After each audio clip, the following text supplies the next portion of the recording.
On Hannity is next. Hey, Sean. All right, Tucker, great show. Thanks for being with us. And welcome to Hannity. We have major breaking news tonight. New developments about potential political bias in the Russia investigation. Now, John Solomon and Sarah Carter, they're both reporting at this hour that congressional committees are now trying to determine whether or not the Trump-hating FBI agent Peter Strzok and his FBI lawyer girlfriend Lisa Page literally leaked information to the media. And tonight also, the media and Hollywood liberals, they are now fawning and falling all over themselves to endorse Oprah Winfrey for a 2020 presidential bid. After, of course, her big speech at the Golden Globes. Well, have they anointed a new savior? This comes amid new reports tonight that Oprah might actually run. And while Hollywood liberals are patting themselves on the back, they are ignoring their massive hypocrisy on the issue of sexual assault and misconduct. We are the only show will expose that. We'll cover it all in tonight's breaking news opening monologue. Oh, we have a big monologue on Oprah tonight. I hope you want to hear my take on that. That's coming up in just a minute. But first, we have to start with tonight's breaking news. Both John Solomon and Sarah Carter this hour are reporting that congressional committees are now trying to determine if FBI agent Peter Strzok and his FBI lawyer girlfriend Lisa Page literally leaked information about the Russia investigation to the press. Now, here's why. Solomon reporting that text messages between Strzok and Page appear to show that, in fact, they had advanced knowledge about a Wall Street Journal article, and it was about to be published. Now, take a look at this text exchange between Page and Strzok that was obtained by The Hill. Page tells Strzok, "Article is out, but hidden behind paywall, so can't read it." And Strzok responds, "Wall Street Journal? Boy, that was fast. Should I find it and tell the team?" Now, there are also other text messages about the media like this one. Strzok saying, "Yep, the whole tone in the anti-BU, meaning the Bureau, just a tiny bit from us." Page replies, "Makes me feel way less bad about throwing him under the bus," to the forthcoming CF article. Wow. Now, according to The Hill, Congress is now trying to figure out what the CF article means and who Strzok and Page were trying to throw under the bus. Now, there's a message here in all of this. Lisa Page says, "Well, we got a list of kids with their parents' names. How many of this reporter from the New York Times could be there in D.C.? Now, The Hill's reporting that Strzok and Page exchanged the text messages about tracking down information about a New York Times reporter that they were referencing in that text. Why would they be looking into a New York Times reporter? Page then writes, "Well, found what I think might be their addresses, too." And Strzok says he's totally schlubby. Don't you remember? And Strzok and Page also take horrible shots at the New York Post. Colleagues Chris Wallace and former colleague Megyn Kelly mocking the Trump Hotel in Washington, D.C. and saying they hope it fails horribly. They never stay there. And both reports are now saying that because of the existence of various text messages that reference the news media, congressional investigators are now working rightly to determine if there was any improper leaking to the press about the Russia investigation. How else would you interpret those words? Now, John Solomon, Sarah Carter, they're going to be here with all the explosive details. That's coming up. And also tonight, members of the media, liberals in Hollywood, they're absolutely giddy tonight. Over what? Oprah Winfrey's speech at the Golden Globes, which I would say was very good. Many are saying it sounded, and she sounded, presidential, and it was a campaign-style delivery. And according to new reporting, Oprah's now considering running in 2020. Here's the part of what Oprah said at the Golden Globes. Let's take a look. So I want all the girls watching here and now to know that a new day is on the horizon. Now, to the media, the left in this country, Oprah apparently is their chosen one. She's the new Messiah that they will blindly worship and follow like the sheep that they are. And here's why. The media and the left in this country, well, they now seem to think that Oprah's the one person that hopefully can help them fulfill what is their ultimate goal: to destroy Donald Trump and defeat President Trump. Just look at how the media, how transparent they are, fawning over Oprah's speech. Does this remind you a little bit of the same people that never vetted Obama in 07 and 08? We don't know a lot about Oprah's politics at all. We know she's a very likable person on TV and a pretty inspiring life story. But watch this. She's known as the Queen of Talk, and last night the world was listening. The all-star crowd captivated by her poignant message of female empowerment. A speech so inspiring, many now calling for Winfrey to add yet another title in front of her name, President. Oprah defining the night, bringing the audience to its feet, setting a new tone for Hollywood and men and women around the globe. After that speech, she had quite a few people in that room saying they sure did like the sound of President Winfrey. If she were to get in, the next day she'd probably be leading the fight for the Democratic nomination. She'd be leading the Democratic ticket. Nora, I was back in the one-on-one rooms while the speech was going on, and I will tell you this, everyone was mesmerized. That speech last night was not only empowering and inspirational, but I thought it also echoed a lot Hillary Clinton's concession speech. It was like 5 minutes of desperately needed therapy for anybody who was watching. You know, yes. She gave a speech that gave people hope, and it reminded people what is so great about this country and the strides that this country has made and how we still have so much to be hopeful for. That doesn't show their bias? Oh, yeah, it does. Now, after the speech, NBC, they even tweeted an endorsement for Oprah. Look at this. Nothing but respect for our future president. Now, after NBC got called out for their massive display of bias, they deleted the tweet and quickly tried to shift blame to someone else by putting the statement on Twitter that says, quote, yesterday a tweet about the Golden Globes and Oprah Winfrey was sent by a third party, not them, an agency for NBC Entertainment in real time during the broadcast. It is a reference to a joke made during the monologue and not meant to be a political statement. Well, that's what they have MSNBC for. They're the operative arm and basically an extension of the press office, of course, of the anti-Trump media. We've since removed the tweet. Really? Does anyone believe that? I personally don't. A third-party agency? What, they're trying to get some poor kid fired over this? Anyway, NBC got caught red-handed, and they're now trying to spin this and hope that will all go away. Let's be honest here. When you're talking about NBC, they're not fooling anyone about where their politics and their political allegiances lie. Look at conspiracy theory 24/7 MSNBC. Hate Trump, hate Trump, hate Trump. That's our programming for today. And NBC, like the rest of the media, they despise, they loathe, they hate the president, and it's not a secret. So let's just all stop pretending, because the game's over. By the way, NBC wasn't the only destroy Trump outlet to heap praise on Oprah. Take a look at these headlines. You got the New York Times, President Oprah? After the Golden Globes, some have a 2020 vision. USA Today, Oprah 2020. Winfrey's Golden Globe speech has fans dreaming of presidential run. Deadline, Oprah kicks off 2020 White House bid and other surprising moments from the Golden Globe Awards. The Guardian, could Oprah Winfrey run for president and win? And then there's Hollywood. After last night's speech, all of these private jet liberals were all showing off their newfound political affection for Oprah. This is their new savior. Take a look. There is a movement afoot back here, Oprah 2020. I'm not kidding. I am all about Oprah 2020. Honestly, President Winfrey is just sounds good. It just rolls off the tongue. It just comes out. Yeah. It's organic. Yeah. That was the immediate reaction online. Just please run. Please. Hashtag please run. I hope she runs for president. I think she's our next president. I'm crossing my fingers. Did any of them ever say a nice word about Trump? Ever? The economy's doing better than it has in 8 years. Where does Oprah stand on the issues? And it doesn't end there. Here's what Meryl Streep is saying about Oprah. Quote, she launched a rocket tonight. I want her to run for president. I don't think she's had any intention of declaring, but now she doesn't have a choice. Poor Oprah, you hearing that? Your life is now committed. And others like Obama's former speechwriter. His name is John Favreau. He got in the action of tweeting. Oprah Winfrey is as brilliant and inspiring as any public figure today. She doesn't directly speak to celebrity America. She speaks to America. Don't underestimate her. At CNN, political analyst April Ryan tweeted this. If Oprah ran for president in 2020, she is every person. She has been poor, now rich. She's also a self-made billionaire. She has a grasp of the issues as she used to cover local politics. She can articulate any issue, and she has mass appeal beyond race and gender.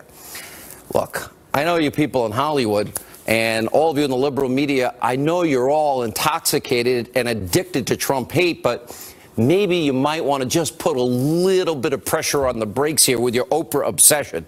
You know, are you really ready to go that deep into what Oprah's speech, which I thought was brilliant in many ways? I have no problem with Oprah Winfrey. What she did last night in many ways was great. I'm glad to see she stood up for women, especially in Hollywood.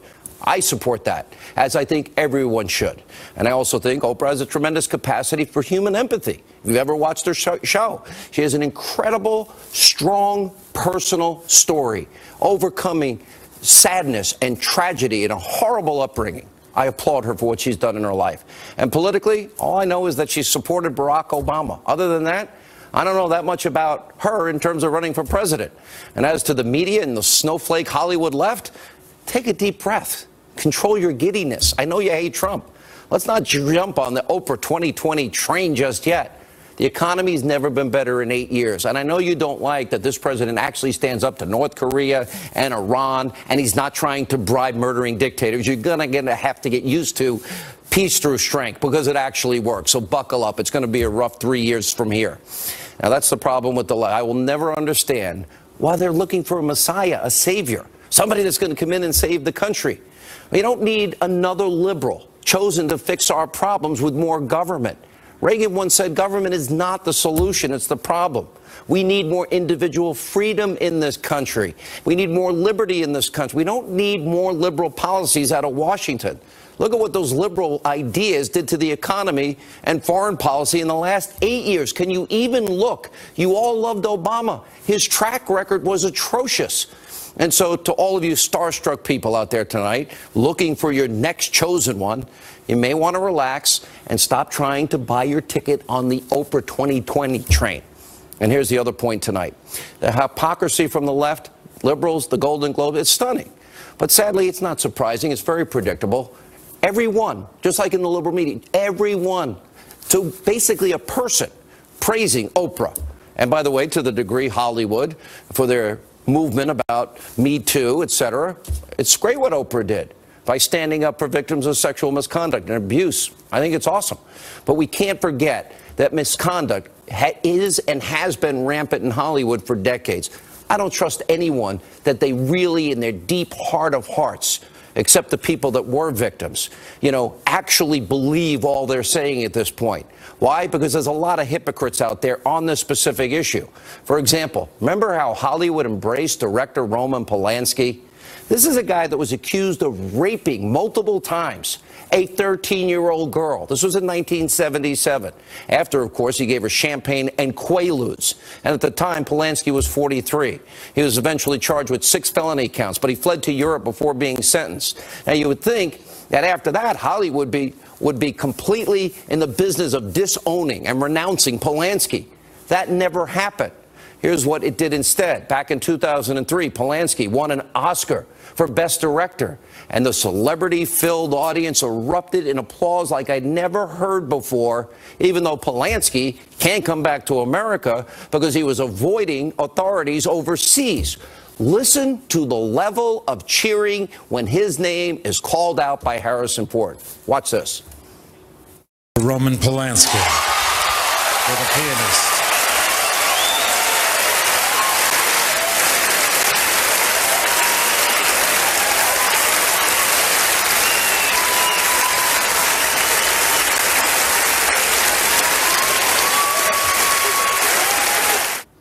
Really? Standing ovation? Raucous applause for a child rapist of a 13-year-old he gave drugs and alcohol to? And it gets worse. Hollywood support for Polanski didn't end in 2003 when he got the Oscar. When he got the Oscar in 2009 after Polanski was arrested in Switzerland in connection to the 1977 case that he ran away from. Well, you had over 100 celebrities, many Hollywood, signing a petition demanding his release. So like I said, it's all great. Hollywood, pat yourself on the back, 50,000 award ceremonies a year. I can't stand it or watch a second of it. But it took decades and countless people that suffered before you finally are able to do it and do it right. Joining us now with reaction, we have the host of Michelle Malkin Investigates, CRTV, Michelle Malkin, former White House Press Secretary Sean Spicer. It was 2009, Michelle, when they're many are signing a petition for Roman Polanski. You saw the roar and the standing ovation. I think what Oprah said is right. I think she's dead on. I have faith in her. I don't have faith in all these people racing for the next savior. Well, in the clip that you just showed, among the people who leapt to their feet for Roman Polanski were hypocrite Meryl Streep and, of course, now accused multiple predator Harvey Weinstein. And I have to disagree with you slightly, Sean, because as much as I've heard so much positive... By the way, we've been family for years. You go right ahead. Everyone else, wait till you hear tonight's Hannity hate mail. Go ahead. That's right. So... I do not join in all of the effusive praise for Oprah's speech last night. I thought it was textbook partisan and ideological identity liberalism.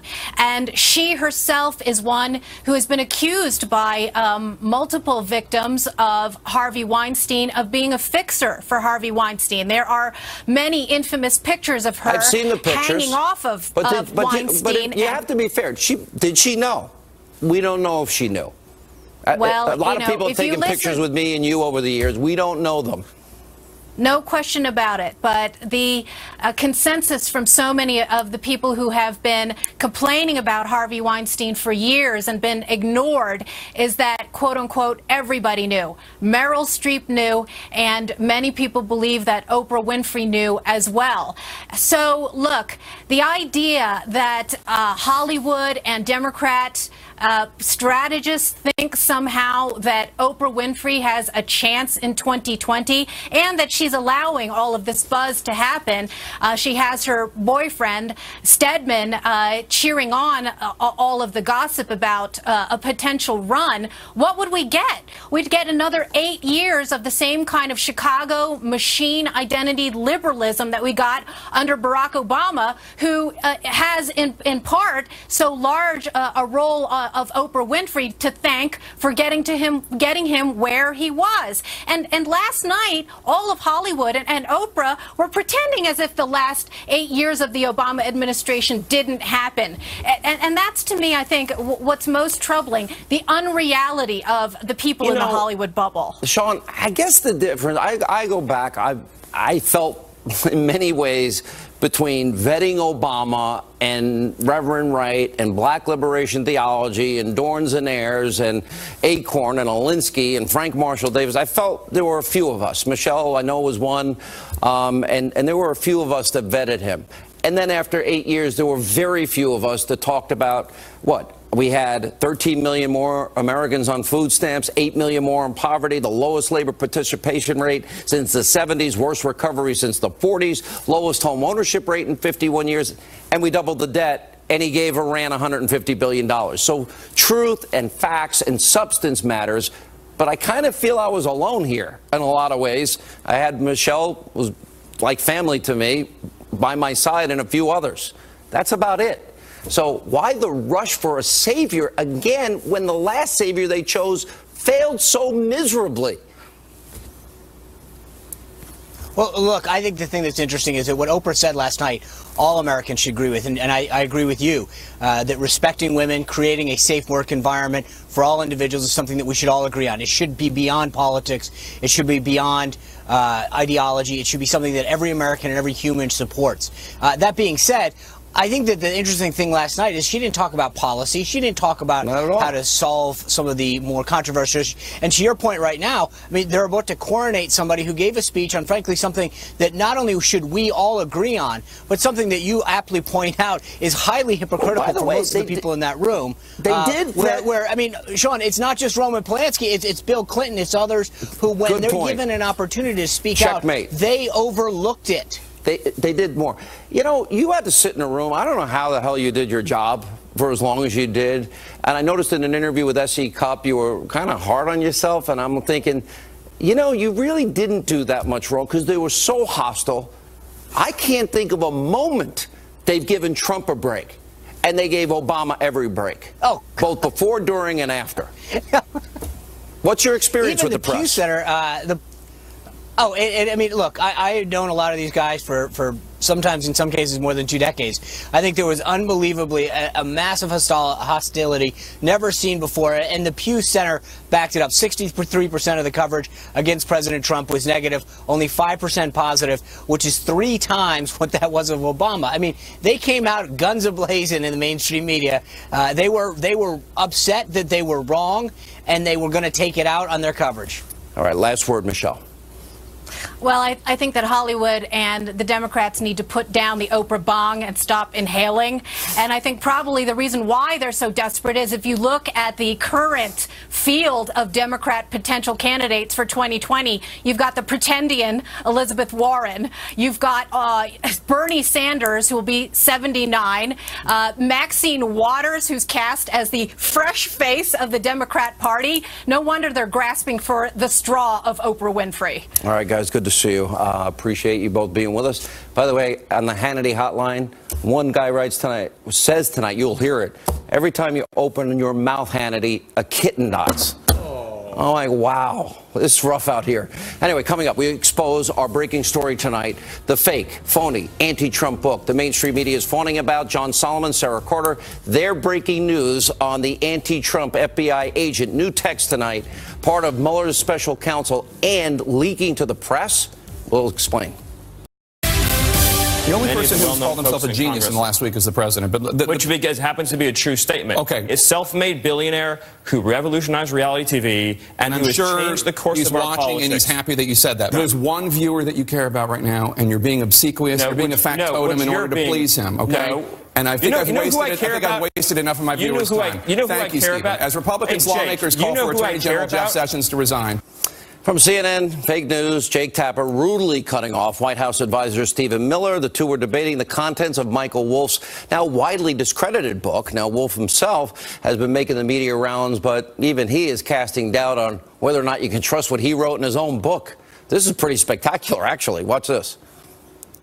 You have tapes. Are you going to release the tapes? No, I'm going to do, I have what every journalist, I work like every journalist. I have tapes, I have notes. But if people are questioning it, why not produce the evidence? Because that's not I'm not in your business. My evidence is the book. Read the book. If it makes sense to you, if it strikes a chord, if it rings true, it is true.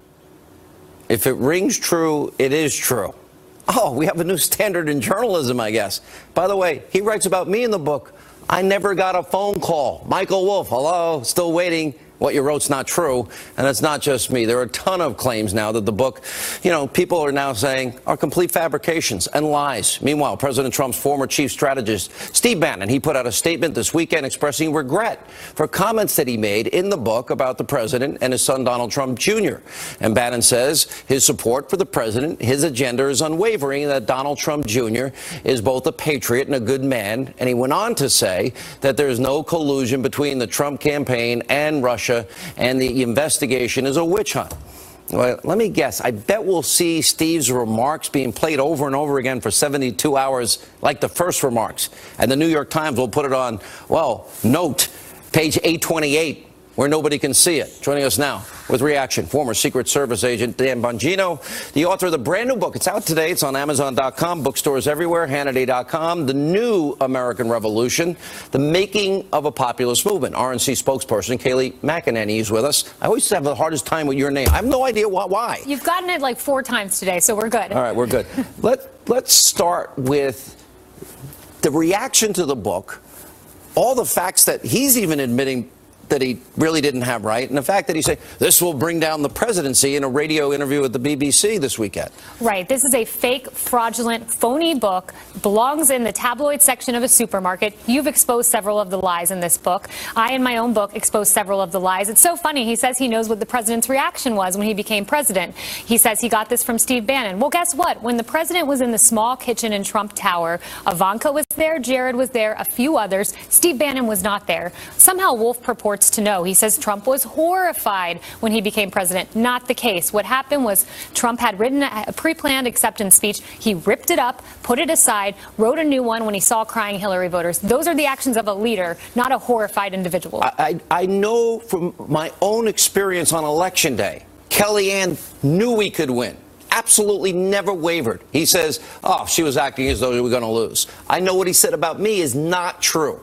And then I talked to the president, now president, but the candidate on Election Day. I called him 3 times, Dan Bongino. 3. Once to say, don't believe the exit polls, it's just like 2004. Once to say, it's looking really good. And the next time, before any network called it, congratulations, Mr. President. Those were my 3 calls. Yeah, Sean, one of the funniest parts of the book is where he claims that the president doesn't know who Boehner is. He was golfing he tweeted with John out 5 times before. Sean, he's golfing with him. You know, golf this guy. I mean, listen, the book I'm not even going to say it's National Enquirer stuff, because the National Enquirer occasionally got things right, like the John Edwards story. So they're actually the National Enquirer is a level above this book. But let me just tell you the inside story. Here's what's really going on with this book, and here's why the media needs this book to be true. The Democrats are panicking right now, Sean, and Kaylee, I know, feels the same way about this. The tax cuts have them running for the hills. They thought it was going to flame out like Obamacare, and it didn't. They thought the failure of the tax cut plan was going to empty Trump's political bank account. Once his political bank account, his political capital was empty, they were going to move to impeach. Now that doesn't look likely. They know he's moving with a conservative agenda that's now going to work because the economy's turning around, and they're panicking. That's where the book comes in. It provides a basis for round 2, which is the 25th Amendment, that he's mentally unstable, which is quite possibly the dumbest narrative I've ever heard. And our breaking news. You write a lot about this in your book, The New American Revolution, the Making of a Populist. I see that this president, I've not changed my views since I supported Reagan. All right, I know a little before your time.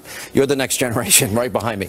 But the point is, he's never wavered on his promises. We had a year's worth of incredible economic success, and they don't like that he's actually standing up to murdering dictators. Absolutely. Yeah. He is achieving at record rates, Sean. You look at circuit judges confirmed at a rate never seen before. How many? 100 and 100 whatever. Yes, right. but it's a record. You look at stock market breaking records.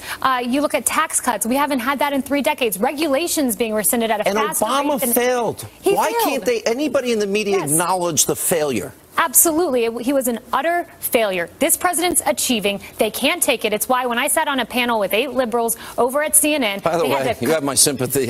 Trust me, it was tough. I did write the foreword to your book. I did write the foreword. And I talked about that. And you sent me very nice notes of encouragement occasionally throughout the election. You and Jeff Lord, the only 2 over there. Yes, well, this was the voice of sanity for Jeffrey Lord and I, this show. What do you make, Dan, about the Oprah phenomenon? It's very reminiscent to me of, yes, we can, Obama, change, change, change. We had 8 years of it, and it failed miserably, and things are working now. Why do they want a savior? Why are they so full of hatred for this president? You know, Sean, because the Democrats, their entire ideology, liberals, is built on this cult of personality. Remember, what's the essence of conservatism at its core? It's a set of objective values, big R rights from God. We have a lodestar that guides us all the time. Yeah. The person that gets us there is just a vehicle. He doesn't become like a golden calf for us. That's not the case with the left. They believe in their lodestar is the state. The representative of the state is the politician. They need a cult of personality. They need a golden calf, and Oprah's the golden calf of the day. And does anybody even know a thing about our politics? All right, congrats, by the way, on the new book, Kaylee. Thank you, Amazon.com, bookstores everywhere. All right, when we come back, our investigative report tonight, John Solomon, Sarah Carter, this hour, with new explosive reports on the anti-Trump agent within the FBI and new texts. They'll be joined by lawyer, attorney, Harvard professor Alan Dershowitz. Straight ahead. All right, Fox News contributor Sarah Carter and The Hill's John Solomon each out with brand new reports detailing the ongoing allegations in the House and the Senate as to whether the FBI agent, remember Peter Strzok, and other FBI employees may have been responsible for media leaks surrounding the Russia investigation. Joining us to break it all down are The Hill's John Solomon, Fox News contributor Sarah Carter, and along with us, the author of the bestseller Trumped Up, Harvard law professor Alan Dershowitz is with us. All right, let's get to the details. John, we'll start with you. Basically, they are admitting when they talk about, oh, they have advanced knowledge of this thing. Oh, the article is out, but hidden behind a paywall. And then it gets, goes through the whole tone is anti-bureau. Just a tiny bit from us, Page replies. There's more, and then the CF article. I mean, are they not referencing they are leaking to the press? And what does that mean? How profound is that? I don't think we know entirely, but congressional investigators certainly have a strong suspicion that these text messages point to an operation inside the FBI that was leaking information, spinning reporters, tracking down reporters. There's a whole effort where the two of them are trying to track down the great reporter from the New York Times, Matt Apuzzo. And why else would they be trying to track down a reporter unless someone wanted to talk to him? But I walked away. I read through hundreds of these messages over the week. I walked away from one thing. I remember the moment when James Comey in his testimony said, FBI agents don't give a rip about politics and they don't leak. After you read these messages, you walk away thinking these two FBI agents cared a lot about politics and they were monitoring the media almost like they were a press office. I keep hearing, Sarah, that we're going to learn a lot more about a connection between some people within the intelligence community and the CIA and elsewhere about their relationships with the media. But my more specific question for the moment has to do with, I think one of the worst parts of this is they're looking up the names of the family, the kids of a particular New York Times reporter. What, because they don't like his reporting? Well, we don't know, do we? These are the questions that the committee members want to have answered, and that's why they want to interview Strzok. They want to interview Lisa Page. And remember, this is just what we've been looking at, these text messages between the two of them. But you also have General Counsel James Baker, who they want to question, and Andrew Weissman, who's over at the DOJ. What about Page advising McCabe?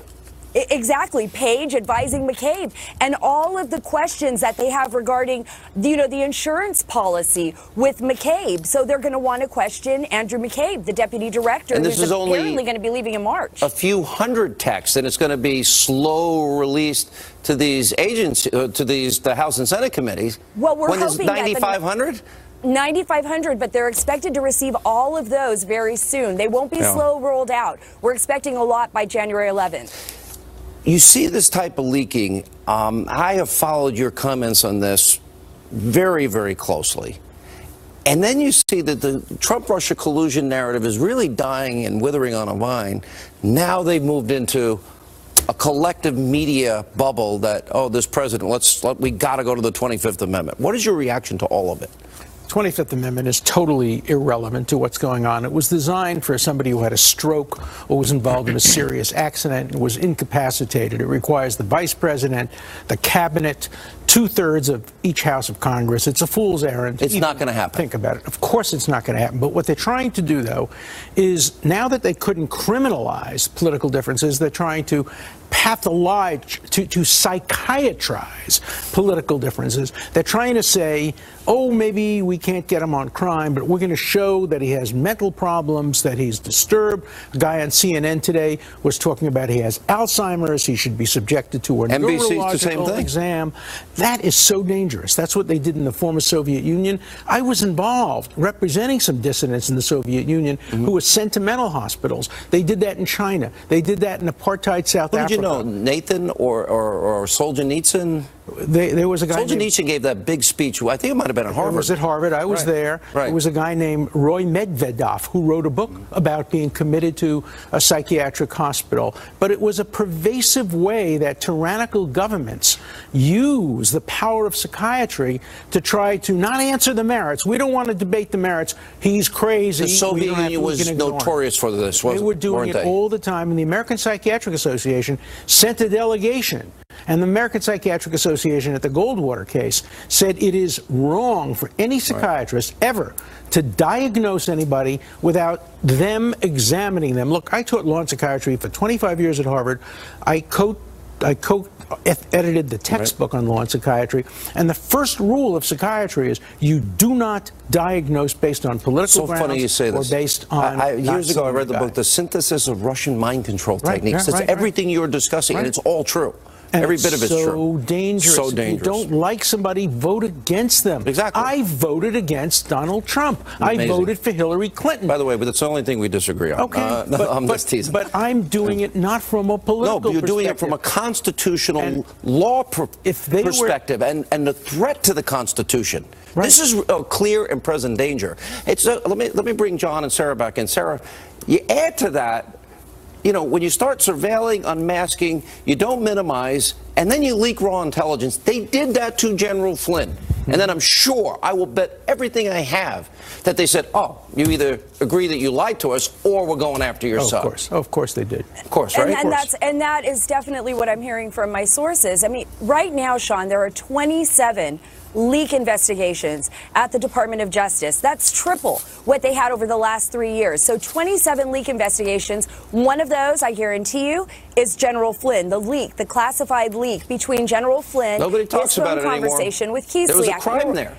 It was a major crime, and we're looking at those leaks, and we're also looking at the Inspector General right now. We're waiting on that Inspector General's report. It's only a crime and that's if it's a going to be grand the jury. biggest. It's only a crime if it's leaking grand jury minutes. FBI just leaking is a violation of their rules, but it's not itself a crime. Look, leaking has been a weapon of prosecutors for years. I've had prosecutors tell me implicitly, if you don't plead your client guilty, you will be shocked at what will come out about him. Death by 1,000 cuts, isn't it, Professor? That's exactly right. And I'm against it, whether it's leaking against Hillary Clinton or leaking against Donald Trump. It's wrong. You don't leak. John Solomon, we only have a small percentage of these.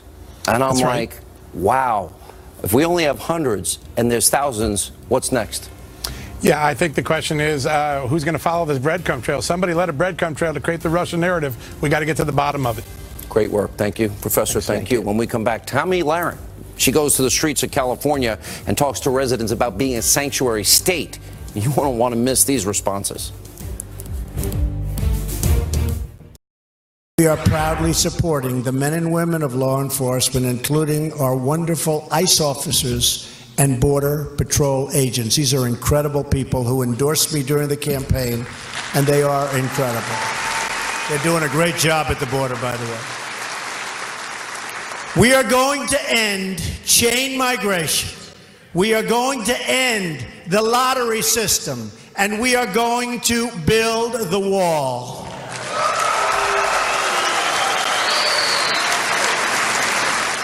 We need 200 or 300 miles of that wall, or else by November of 2018, so people can see it and they'll believe it.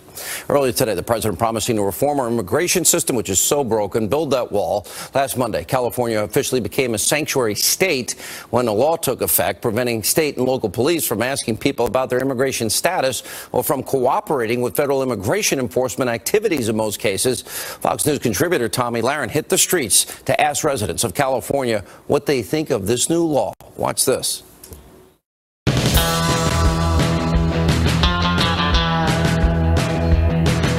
That California is now a sanctuary state for illegal immigrants? Of course, I know that. And how do you feel about it? I think it's great. I think it's finally, it's been a matter of time where we need immigrants to be protected, and I think being a sanctuary state is just perfect. Why are we making it difficult for them to become legal? They don't pay their taxes if it's difficult for them to be legal. They don't do what you complain about constantly on your channel if it's not legal. So why not make it legal for them to do it? And then you'd stop complaining. You can't have it both ways. If we're going to benefit from cheap labor, then we also have to give them the benefits that every American citizen can benefit from. Being an immigrant from Mexico myself, I think that it's an incredible opportunity to stimulate the economy by integrating workers, that it will take certain jobs that many of the currently employed Americans won't. And I think it's a great opportunity. It's all right. I love it. I'll admit I got, family members of myself that are illegal. I mean, just being free, you're just out here trying to do yourself. Did you know that this was a sanctuary state for illegal immigrants? I did. And what do you think about that? I think we need to come up with an immigration bill that will solve all the problems and help immigrants that are here illegally transmit and become U.S. citizens. I don't think they should come over here. You said illegal immigrants? Yeah, I don't think they should just stay where they at. Don't come over here. Why? Why they gotta be over here?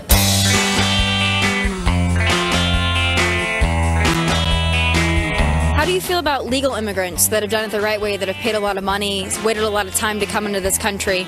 Do you feel like it invalidates everything that they've worked for to let illegal immigrants receive sanctuary in California? I don't think it's fair that you're pitting one against the other. I think that one came here fairly and one came here, in a sense, unfairly? In a sense, it's not such a black and white thing. Both people came here to feed their families. But if the laws are not being enforced, is that also a problem? It's one of these unenforceable laws. I'm an immigrant, and I had to go through process. It took 3.5 years to come to America. I think everybody should go through a process. Sanctuary cities have always been around. They've only become part of this popular conversation because of the way that society has attempted to villainize immigrants. They do it illegally because they either don't have the means to get in or a safer way to get in either. Illegal's illegal.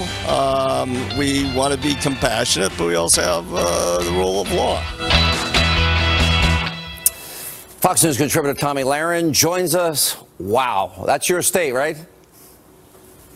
It is my state, Sean. What can I tell you? 13.5% income tax rate in the state. I mean, doesn't Texas and Florida, they have pretty good infrastructure. I can tell you it's better than New York. Why is there that overwhelming feeling? Is this just a California thing to you? Well, to be fair, there are a lot of Californians that are moving to Florida and Texas and elsewhere because of California, because of the rules and the regulations, and because of things like it being a sanctuary state. But I got to tell you, some breaking news. California is not a lost cause. I promise you it's not. There are so many undercover conservatives in this state that I spoke to that are level-headed, that don't like the fact that it's a sanctuary state. Sometimes there are others, though, that are a little bit louder. A squeaky wheel gets the grease a lot of times. Why should they get federal tax dollars in any way if they're literally aiding and abetting lawbreaking as a state? Well, they absolutely shouldn't. But you have to understand there are a lot of Californians that are into the whole peace, love, and welcome everyone, unless you're Tomi Lahren or Fox News, and then, their tune completely changes. I'll tell you those stories later.